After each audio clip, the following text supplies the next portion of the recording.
E aí galera, bem-vindos a mais um vídeo, e hoje nós estamos aqui no centro de Greenwich, como vocês podem ver, tá até um dia bonitinho com um pouquinho de sol, e hoje nós vamos então estar conversando sobre 3 segredos que ninguém fala sobre Londres. Vocês sabiam que Londres é a cidade mais vigiada da parte ocidental do mundo? Pelos dados aí de uma última pesquisa, Londres tem quase 630 mil câmeras, cerca de 70 câmeras para cada 1000 pessoas, que até possibilitam aí o reconhecimento facial de todo mundo, absolutamente todo mundo que passar por essas imagens, né? E para vocês terem ideia, né, do grande tamanho aí das câmeras pelas ruas, no Brasil, né, na cidade de Salvador, para quem é de Salvador, quem conhece, tem cerca aí de 1,2 câmeras, e no Rio de Janeiro, cerca de uma câmera a cada 1000 habitantes, respectivamente, né? Então, assim, como vocês podem ver, é muita câmera mesmo que a gente tem aqui pelas ruas de Londres.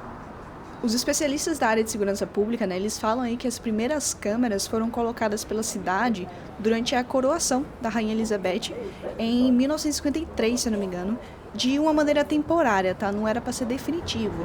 E aí eles realmente acabaram implementando permanentemente em 1960, tá?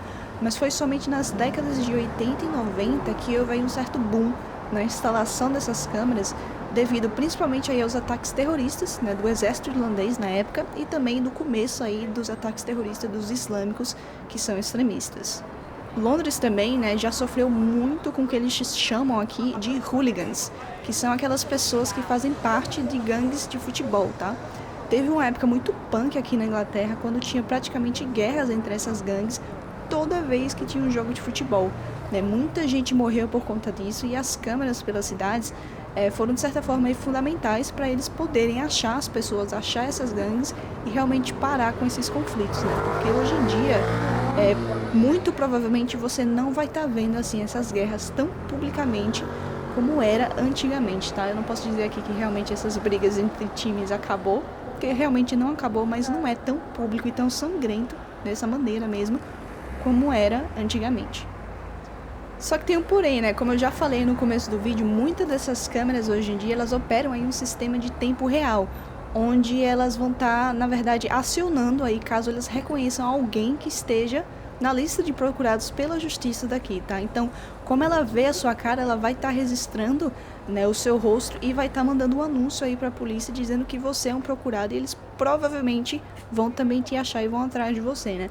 Tem muita ONG por aqui sendo contra essa nova tecnologia, dizendo aí que é uma das maiores ameaças, né, à liberdade civil das pessoas no mundo moderno, né? Eu também acredito nisso, só que é um tópico aí para um debate muito, muito extenso que não dá pra gente falar nesse vídeo aqui, né? Mas deixa aí nos comentários já o que é que vocês acham sobre essa tecnologia.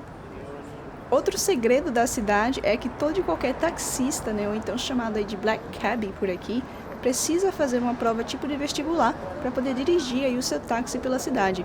Eu não estou falando aqui do pessoal que usa aí o Uber, o Lyft ou qualquer outra plataforma online de transporte, tá? Eu estou especificamente falando daqueles táxis pretos que você somente vê aqui em Londres.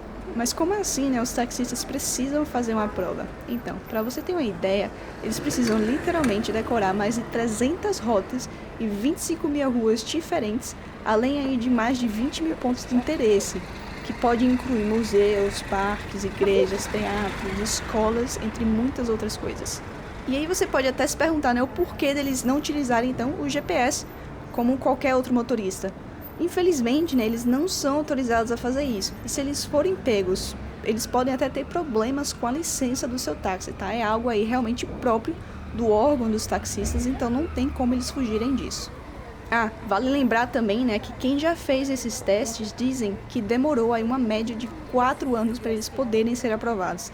Existem escolas espalhadas pela cidade, tá, oferecendo aulas e ajuda para as pessoas estudarem para essas provas.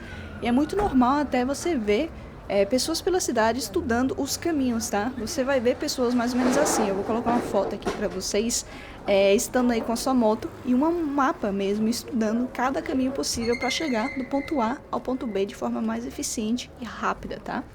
E muitas pessoas então perguntam se realmente vale a pena passar por todo esse sofrimento, né, da prova dos 4 anos para você realmente virar um taxista aqui, e muitos dizem que sim, vale muito a pena, né? Essas pessoas que deixaram as suas profissões para virar taxistas, por exemplo, antigamente eles eram tipo engenheiros, já passou aqui vários jornais, várias notícias falando sobre isso, Porque vale lembrar aí que você vai pagar 3, 4, 5 vezes a mais do que você estaria pagando ao Uber para uma corrida, tá? Então, mesmo assim, mesmo eles tendo que pagar aí pela gasolina e pelo carro, os taxistas, eles ainda assim conseguem ter um salário muito bom. E por fim, né, um outro ponto que pouquíssimas pessoas sabem é que Londres, incluindo aí os subúrbios, tá? A grande Londres nesse sentido, virou a primeira cidade no mundo a ganhar o status de cidade verde. Pois é, Londres ele tem essa reputação de ser uma cidade cheia de prédios, né, de construção, de sujeira a todo lado, mas na verdade é que Londres atualmente tem quase aí metade de seu espaço urbano dedicado exclusivamente a parques e espaços verdes. E essa ideia de fazer Londres uma cidade mais verde nasceu aí com o atual prefeito de Londres, né, o Sadiq Khan, que na verdade ele foi eleito aí esse ano por mais 4 anos. Também tem a questão das grandes inovações que o governo, tá, não somente o Sadiq, mas também como o próprio governo inglês, de trazer mais essas inovações para melhorar esse status de cidade verde, né? É um exemplo aí que a gente tem ao banimento da venda de carros movidos a diesel e a gasolina até 2030, tá? Isso até que está sendo apontado como uma revolução verde por aqui, porque agora a ideia é ter carros elétricos andando pela cidade e também pelo país, tá? Eu não tenho carro no momento, porque realmente você não precisa de carro em Londres, mas no futuro, né, quem sabe quando eu pretender eu então sair da cidade mesmo, eu quero muito ter aí meu primeiro carro aqui, sendo um carro elétrico. Tá? Felizmente aqui o preço desses carros estão ficando cada vez menores por aqui, então consequentemente aí também a manutenção desses carros elétricos vai ser menor, né, por conta da tecnologia, então acaba meio que se pagando um pelo outro, então é muito bom aí você tá tendo e planejando, né, se quiser ter um carro aí no futuro, um carro elétrico por aqui. Outro ponto também que a gente já está aí falando então de carros é que hoje em dia Londres também já tem aí um tipo de pedágio específico, dependendo aí do tipo de carro que você tem e o quão verde o seu carro é, tá? Ou seja, para você dirigir aqui pela cidade, principalmente aí na parte central de Londres, você tem que estar pagando esse pedágio por dia que o seu carro se encontra aqui pela cidade para realmente estar aí meio que não incentivando, mas fazer com que você deixe de gastar com um carro que não é tão eficiente assim nesse sentido, nessa questão aí dos gases que o carro está emitindo, né? Então meio que está forçando aí as pessoas a também trocar de carro para ser um carro mais elétrico, uma coisa mais verde mesmo.